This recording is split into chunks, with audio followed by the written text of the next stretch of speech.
Thank you so much. Hello, everyone. Thank you so much for the warm welcome.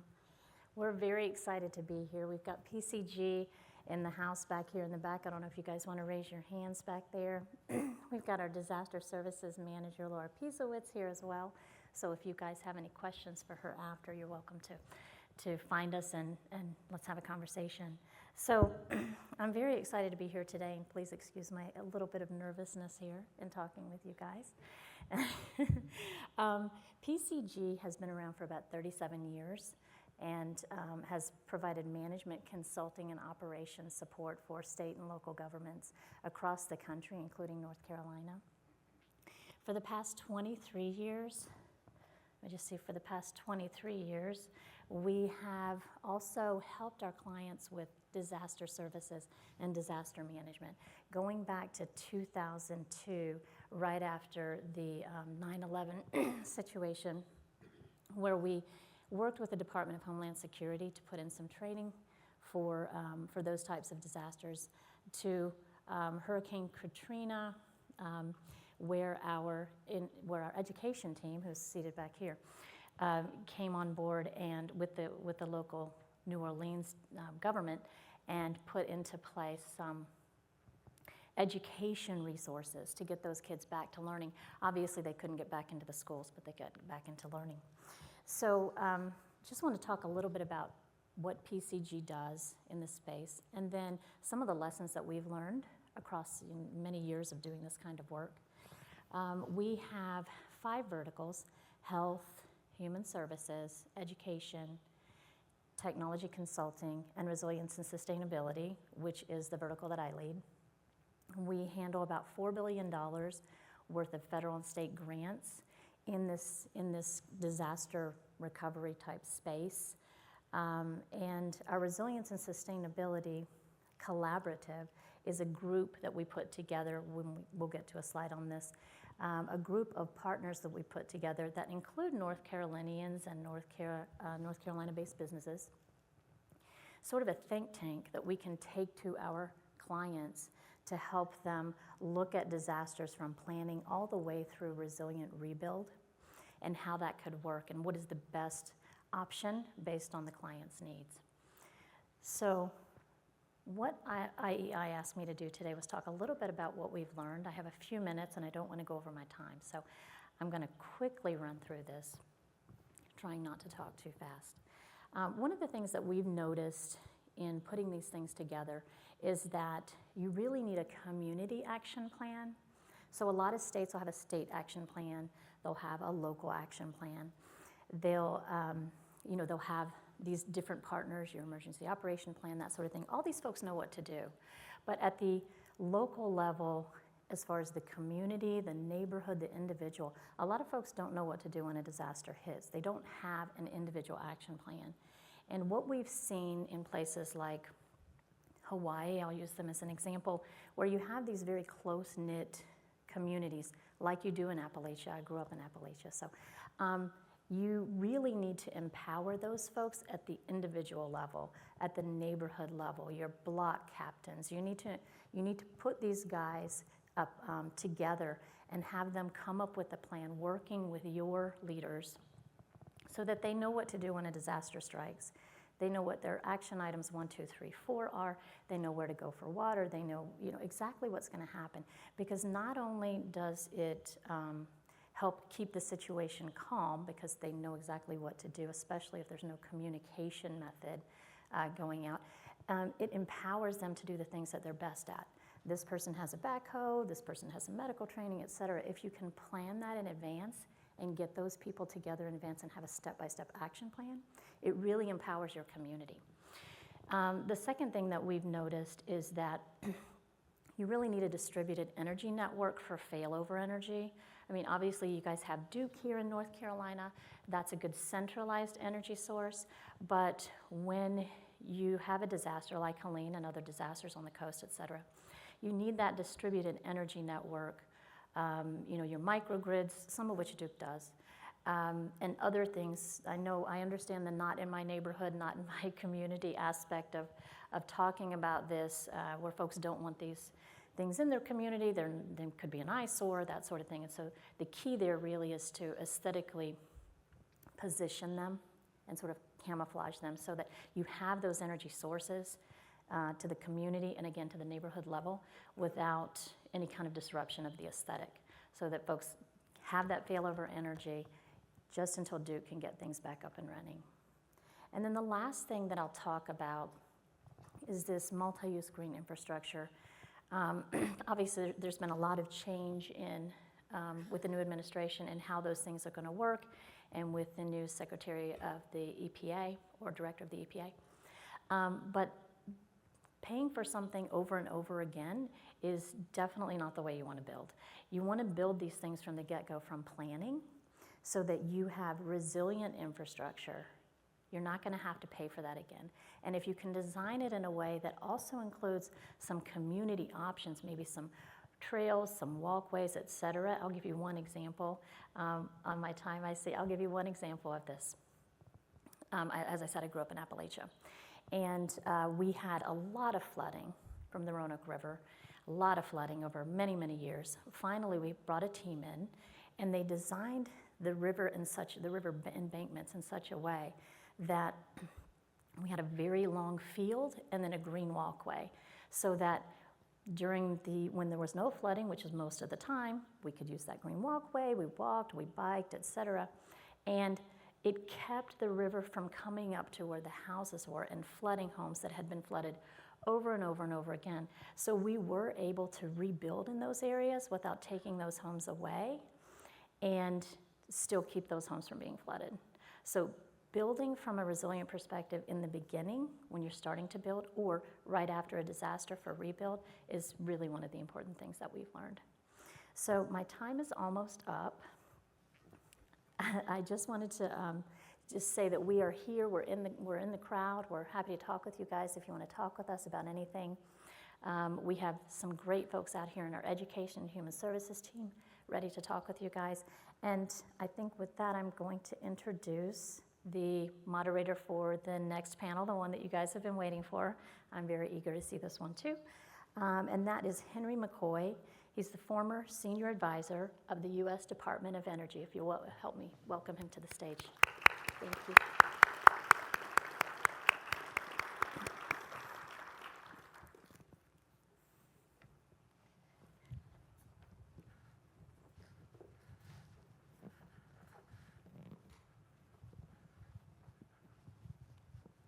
Good morning, everybody. Glad to see you. So, exciting time to be out here and have this conversation. So, really robust conversation. First of all, I'd like to thank Stephanie for that kind of great introduction, as well as Maurice and Sarah and the Institute team for this wonderful opportunity. So, before we get started, I want to do introductions of this great panelist. You can go into the app and see they're full of biographies because they have very extensive work behind them.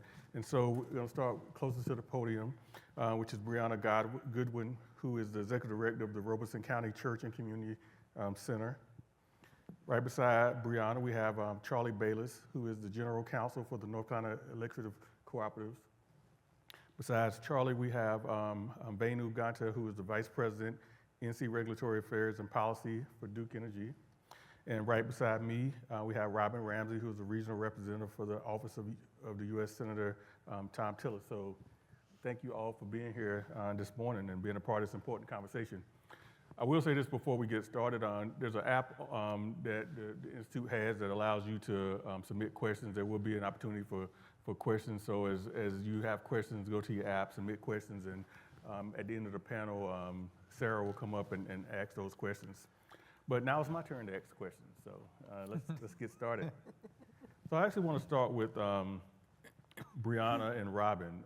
You both live in different parts of the state of North Carolina, different regions, and both of those have been hit with major weather events recently. Can you really share with the audience your experiences with infrastructure resilience and reliability, especially related to electricity or other types, that you've dealt with after these natural disasters, and what have you observed about the recovery efforts? Absolutely. So thank you so much, everyone who's here, and I'm so grateful for the opportunity to be here and speak on behalf of the Southeast, particularly Robeson County, North Carolina. We endured recently Hurricanes Matthew and Florence, respectively. And so from the nonprofit's perspective, we really get to work with people and how those storms impact the lives of the individuals in our area. And so what I will say is you don't know what you don't know. And so you had an aging infrastructure that had no idea what was coming and had never endured the magnitude of the storms that we did endure back to back there in 2016 and 2018. And so we discovered a lot of vulnerability, and where there's vulnerability and where there's tragedy, there's opportunity. And so that gave us a chance to work with wonderful institutions like NC State, the North Carolina Coastal Dynamics Design Lab that worked with us to make plans for revegetation and really address the things that could help us prevent the type of devastation that we saw. So from the nonprofit perspective, again, we are working with the community. We're working with the people to develop hubs for resiliency, places where people can go, alternate sources of power, especially for those who have health vulnerabilities, things like oxygen in the future, so that we're better prepared. Fantastic. Sounds like some great work. How about you, Robin? Hi, I'm Robin Ramsey. I'm from Western North Carolina. I live in a little town called Fairview. It is right beside where Helene hit, and we literally woke up Friday morning to no power. We didn't get power for 2 weeks.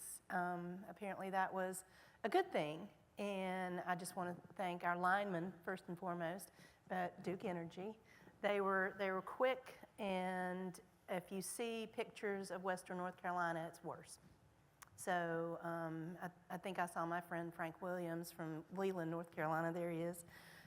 He's a commissioner down there, and I brought him up to see, while he was in Western North Carolina, to see what Bat Cave and Chimney Rock and Lake Lure looked like, and he was just, the word gobsmacked.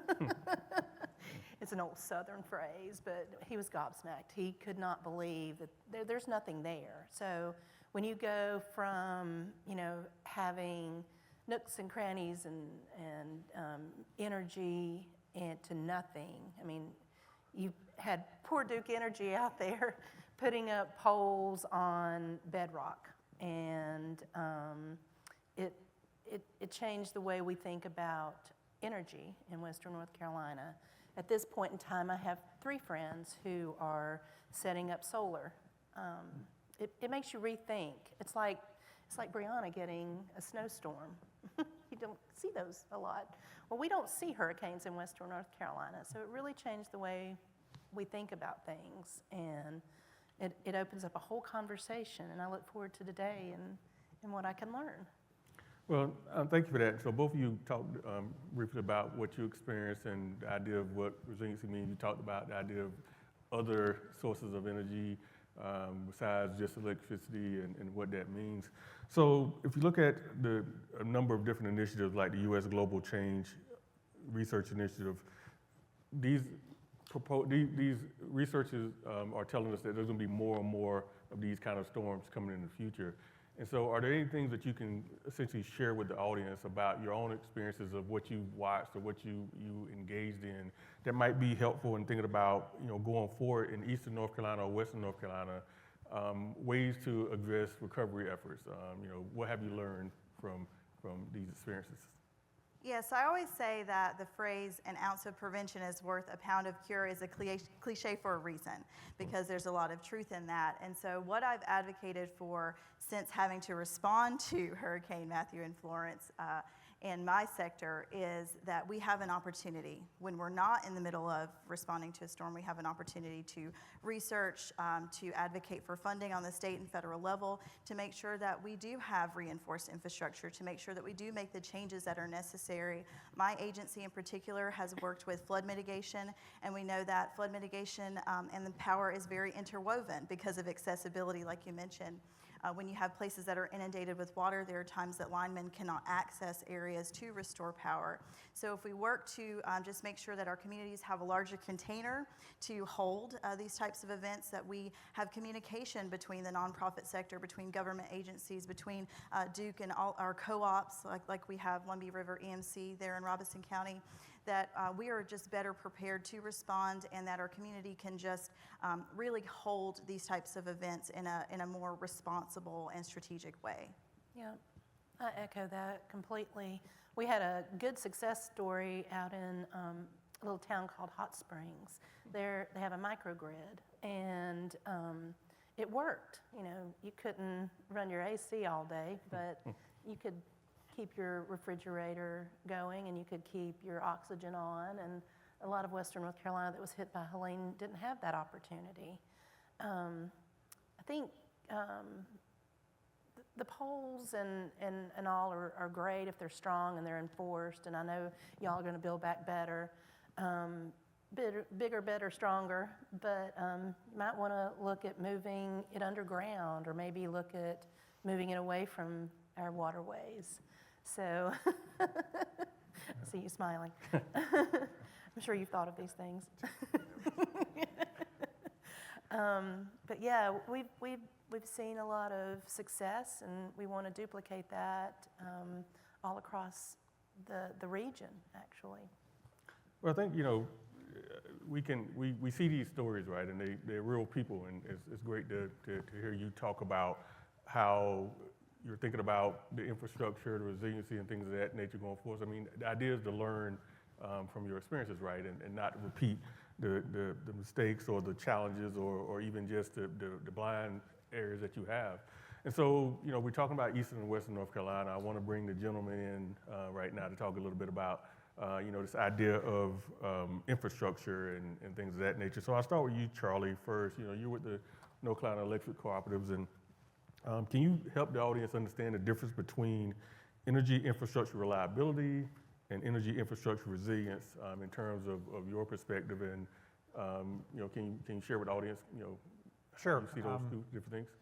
Reliability and resiliency are two terms that are often used interchangeably. A lot of people will use them as meaning the same thing, and they are very similar in their impact, but reliability is basically keeping the lights on, and resiliency is minimizing the impact of an event. And when you look at the grid is really constructed for resiliency. When you put in concrete poles, when you underground a line, things like that are in place to make the grid resilient. So resiliency is really how you build the grid to withstand storm, and then reliability is once an event occurs, getting the lights back on. So they're very similar but slightly different. Yeah, and so, I mean, in terms of, as you're thinking about these things from an outside perspective, are there certain kind of stress tests before the event happens that you're looking for to determine whether something is resilient or whether it is reliable? Yeah, so, and there's a lot of industry standards. There's things called SAIDI, CAFE, and they're measures of reliability. They look at how frequently an outage occurs, how long an outage occurs, and those are a few things that can be used to determine if you have reliability, resilience. You know, if you have a high number of outages or prolonged outages, you know you need to do something on a line. There's also regular tree trimming, maintenance plans, replacing aging equipment, that sort of standard stuff. Some of the other things that you can look at is working with the community. NCMC has 5 microgrids, and these have all been partnerships. 2 of them are with businesses, 3 of them are with developers who built substations. And we've been able to go in before with these housing developments before or during construction, build microgrids, put in generation, a smart controller to control the microgrid so it can operate during outages, and work with the community like that, or in the case of Roseacre Farms down in eastern North Carolina, to build in that resiliency on the system. So it's a little mix of using metrics, using standard approaches that have been used for decades to identify lines that have problems, but also working with community, looking at creative solutions like microgrids to really improve reliability where it's needed. Great, and one of the more interesting things that when I took the job in DC and DOE, I used to get I didn't notice it get-go, but I used to get this report every single morning that showed me all across the United States kind of how all of the electric grids that were out, and it's interesting to see how different aspects of weather and things of that nature, fires and storms and things of that nature can cause these outages. And it's certainly from an energy standpoint, it's energy companies. We expect energy companies to actually be the ones who keep the lights on. And so I want to turn to Venu. In your opinion, as you think about resilient and reliability and the energy infrastructure, particularly as the most recent storm, Hurricane Helene, and some others in the eastern part of the state. What do you think about the energy infrastructure as it stands now? Yeah, well, thank you for the question, Henry. Great to be here today. I know the organizers had a lot of resilience themselves to be the agility to get this rescheduled. So just wonderful to be here today and to see this crowd, and just thrilled to be part of this panel. I wanted to reflect a little bit on Helene and the response from the company, and really, first of all, start with gratitude. We wouldn't have been able to do it without a lot of support. Robin and I have become fast friends here. A lot of great support from our federal partners to start. Could not have done any of this without the state partners, the Emergency Operations Center here in Raleigh that helped us really identify what were those critical customers we needed to get online, how were we going to get online in partnership with state and local authorities, and then just the local officials, just amazing, just incredible work on the ground to make sure that we were doing things the right way. When there was a situation where there wasn't a right of way, where there weren't communities anymore, how do we build back better, as Robin said so well. And I know also of the 21,000 field personnel that were out to do the restorations, we had contributions from 19 states and Canada. So just incredible collaborative effort, and you all are fortunate enough to hear today from two great leaders in the company, Kendall Bowman and Jason Walls, to talk about they were really instrumental in helping the recovery. All right, I have a few slides if they can be pulled up. If not, no worries, I'll try to illustrate them. But this really just demonstrates sort of what the plan was there in terms of getting infrastructure rebuilt in a safe way as quickly as possible. In some cases, in a lot of cases, that could mean temporary infrastructure before we could get to permanent solutions as those towns and areas built back. A lot of it was working with customers directly, customers that have been displaced, customers that have lost everything. How do we really engage with them? I think Charlie talked about reliability really well, that we've got to continue to make the investments, not just now, but for the long term, in case there is another storm, in case this becomes the new normal, which let's hope not, but supporting that reliability and ultimately the long-term recovery. And I'm going to state the number wrong, but our Duke Energy Foundation has done remarkable work. I'll just say it's more than $2 million, because I know the number keeps changing, the till keeps climbing in terms of the amount of relief and rebuilding that we've contributed. So if we move forward, there's just a couple slides, or a couple photos. I think all of you have seen them for the most part, and I think I unfortunately took Robin and Charlie back to September a little bit too much with these slides, because we watched the video of that first slide that's up there, that you can see a metal storage container. This is, and someone can correct me, but this is near the Swananoa River in Asheville, and you watch the video and it's just remarkable to see buildings, storage containers, all kinds of debris crashing into this pole while this pole remains standing. And so when we talk about grid hardening, when we talk about resilience, this is what we talk about in the company, about what we need to do. On the right there is the Marshall Hydro Plant and a substation completely flooded.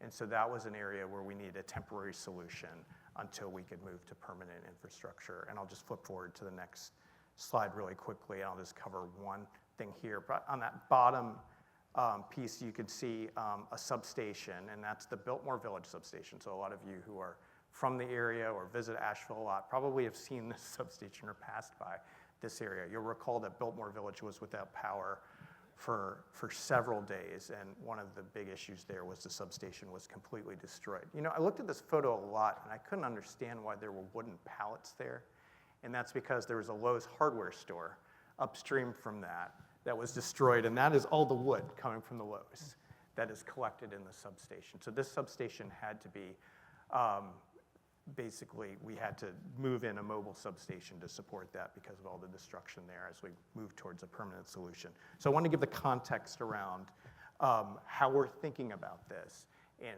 our response to Helene, all the partnerships that had to happen to get us there, and the path forward. Thank you. I mean, I think these pictures bring things to life. I know anybody who was watching during Helene, I mean, you saw like folks trying to figure out how to get people out of the hospitals and get them to safety and things of that nature. And we've seen in Eastern North Carolina some of those incredible situations that, you know, where communities have been hit multiple times.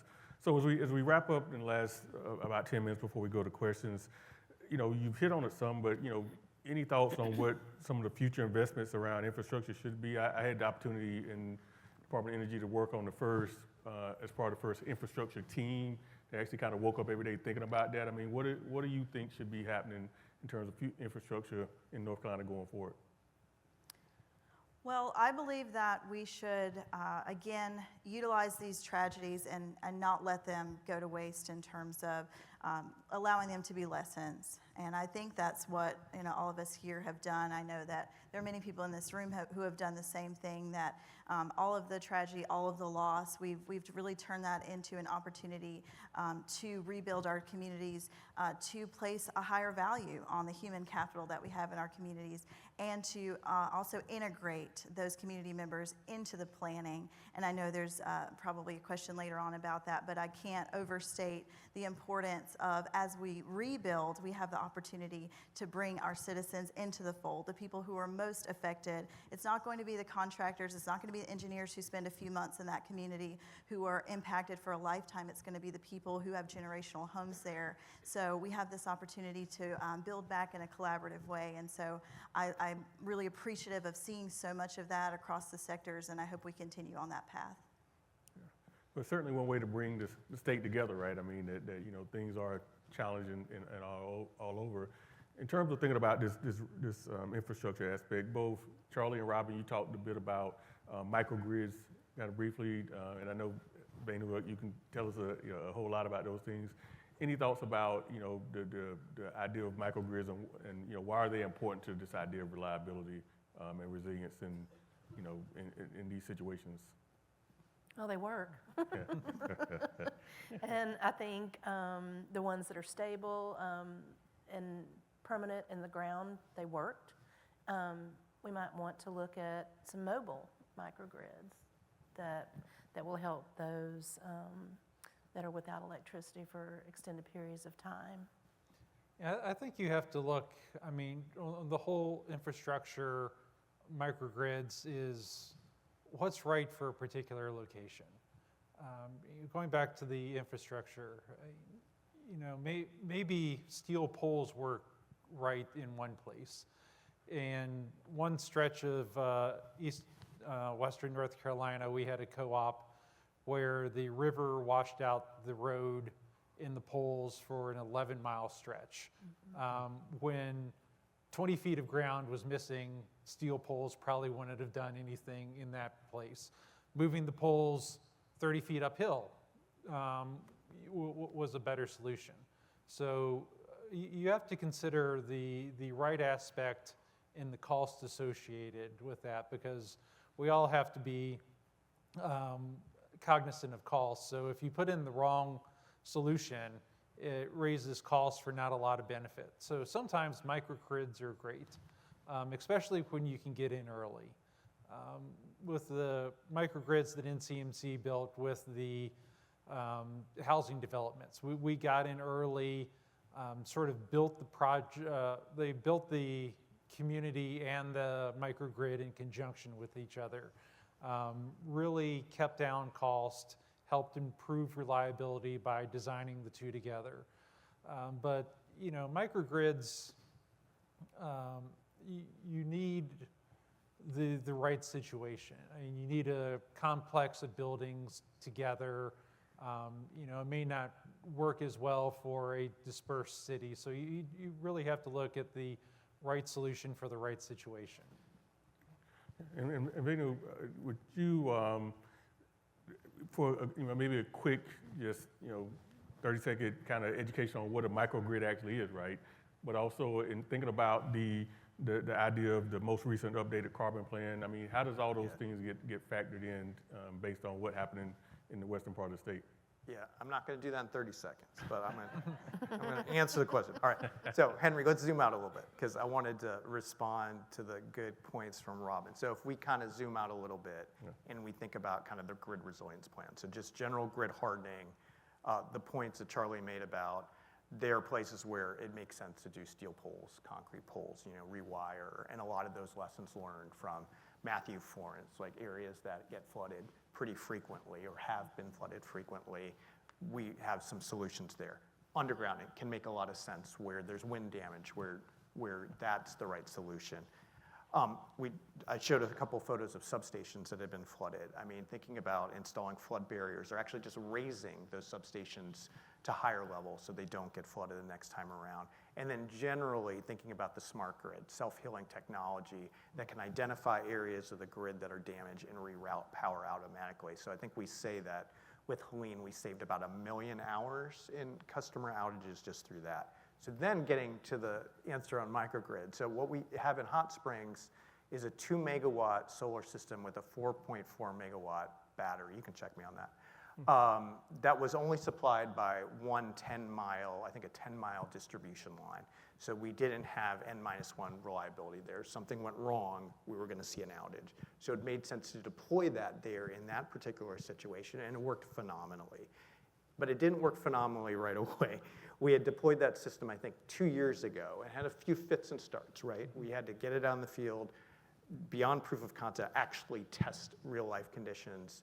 And I think the first time around didn't quite respond the way we wanted to, so we made some changes. We made some improvements, and so that it was ready for the moment. So again, shout out to the Department of Transportation, to NCDOT. As soon as they were able to give us access to that microgrid, we were able to get it online and allowed the community to have some power before we got to a more permanent solution. So it's something that can work. It tends to be an expensive solution generally, so maybe it's not what you would do in Cary, but it makes a lot of sense in areas that don't have the infrastructure, or it's very difficult or expensive to get the infrastructure there to do something more conventional, if I can put it that way. Fantastic. So we have a couple more minutes, and then, so again, we encourage you to submit your questions that can be asked of the panel. But I do want to turn to, kind of we finish up. So one of the investments that we made at Department of Energy was into a community in Chicago called Bronzeville, which was a historically minority community, did a microgrid and actually had, it was sitting in the middle of the community, but it had like a mural on the side and things of that nature. Brianna, you started to mention this notion of the importance of having the community involved, and do you want to tell, why is it important to have the community involved in this kind of planning? Robin, you can jump in, anybody else can jump in about, the importance of having community as part of these efforts. Well, the community is most deeply impacted and for the longest period of time. Again, you have our wonderful linemen and all of the folks, all of the contractors and individuals that come in to address disaster and recovery. But who is going to really have to go the distance when it comes to long-term resiliency? And that is the inhabitants of that community. And so who better to, one, inform and secondarily plan for the future than those individuals? And I think it's imperative that we collaborate with them. My closing thought is that I have seen so many opportunities for education. In our downtime, when we're not mid-disaster, we have to start to examine educating the public when it comes to power. What constitutes an emergency? When is it dangerous to approach something? We're always in the middle of asking these questions when it's too late or when it's already, we're already in grave danger. So I really think we should take the proactive step of doing a better job of educating the public about what to expect when it comes to power in disaster, in this time that we have, and in this opportunity of a space in between. Thank you. And real lastly, quickly, from each, any sense of what should be the priority moving forward as we, rebuild areas of that have been hit? Any quick priorities you think? I think just looking at what's right for that situation. It's not going to be the same thing everywhere. We need to look on a case-by-case basis for the right solution for a particular problem. Thank you. Yeah. I think that's a great way to move into the Q&A. Help me thank the panelists for this. All right, thank you all. And I just want to start off by saying Stephanie talked about community action plans and the need for local block leaders. And I don't know if, Robin, that was your official title, but I was following you on social media right after the hurricane hit, and you certainly stepped up in that role, along with many others. And so thank you for all you do. And I saw you looking at those pictures, and I can tell it's still very raw in Brianna, I'm sure, in the eastern part of the state as well. We have far too many questions to be able to answer in the 4 minutes, so I'm going to send these to the panel, and if you have the chance in the next few days, if you could provide a response. But why don't we go ahead? So lots of questions about the grid, and so I'm going to ask a couple of them all together, and we'll try to keep our responses brief, again, just to get through a lot. But for one is really what should we be stockpiling them? And where would we put stockpiling them? And where should we put them just in case there's another disaster? And who's responsible for setting them up? Is there a role of communities, or is this all just the utility provider? So why don't we start with that question? I will not be putting up a microgrid. You do not want me to do that. Okay, good. That's probably good. I'll just say a couple things. So let me just use a statistic here to help answer the question.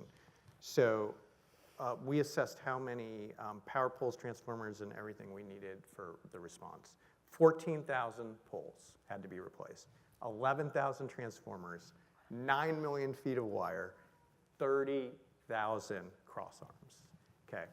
So in order to stand that up, you're not going to be able to just put that behind the Lowe's hardware store, right? Like that requires a lot of collaboration and assistance. We got a lot of help from neighboring states and utilities to help provide that. And it helps to have the scope and scale of both EMC and Duke Energy to working together around that, and the scale of the company to be able to procure a lot of those equipment very quickly and to get them deployed. All right, thank you. So the next is a question just getting at the different sectors and different sort of champions and leaders in the community, such as educators who are responsible for inspiring interest, right, among students in this idea of resiliency, or faith leaders who are working with vulnerable populations. So do you have any examples of how educators are, and I don't remember who said take advantage of this tragedy, but examples of educators or faith-based leaders or others who have sort of taken this as an opportunity to really inspire and do great work in community? I'll start. NCMC has a program with educators where we bring in a few educators every year and really teach them about electric utilities. We take them on tours of a power plant. We introduce them to how the grid works so they can go back and share that information with their classes. This has been going on for about a decade, and we've had probably a few dozen educators come through the program. So we've been actively trying to work with the educators so they can go share that information with their classrooms. Okay, and one final question. So after Helene, we saw line crews using helicopters, hiking through mountains, and doing everything they could to get the power restored. Do any stories stick out of heroic work done by those crews? Oh, I mean, there are lots of stories, and I think they've been told really well. And one of them that's the most striking was the story, and I'm not going to remember all the facts around it, but the story of two linesmen that made it sort of their mission to restore a VA hospital. Yes. And you know, I would encourage you to watch the video, read the story, because they tell their tale much better than I could in terms of that personal pride that they felt doing that.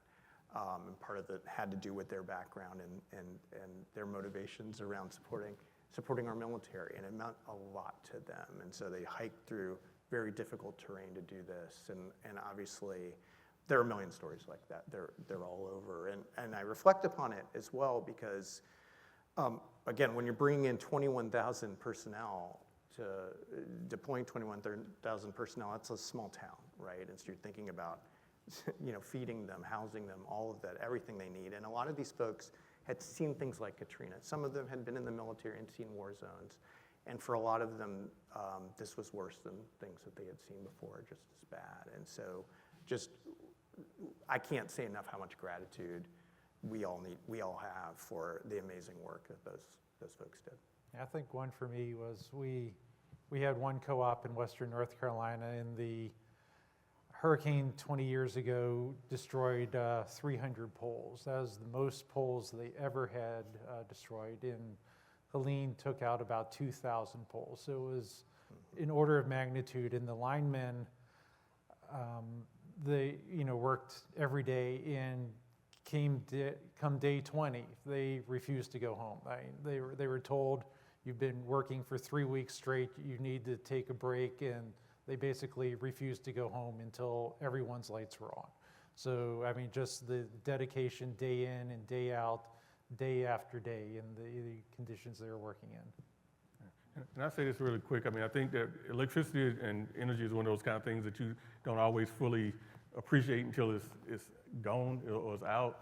And I think that in talking about this idea of infrastructure and taking this broader standpoint, I know within energy, there are people that wake up every single day that think about these things, that have to make sure they stay on. It's now an incredible aspect around security, right? I mean, you have a whole cyber team making sure people aren't breaking into the energy systems to try to compromise them.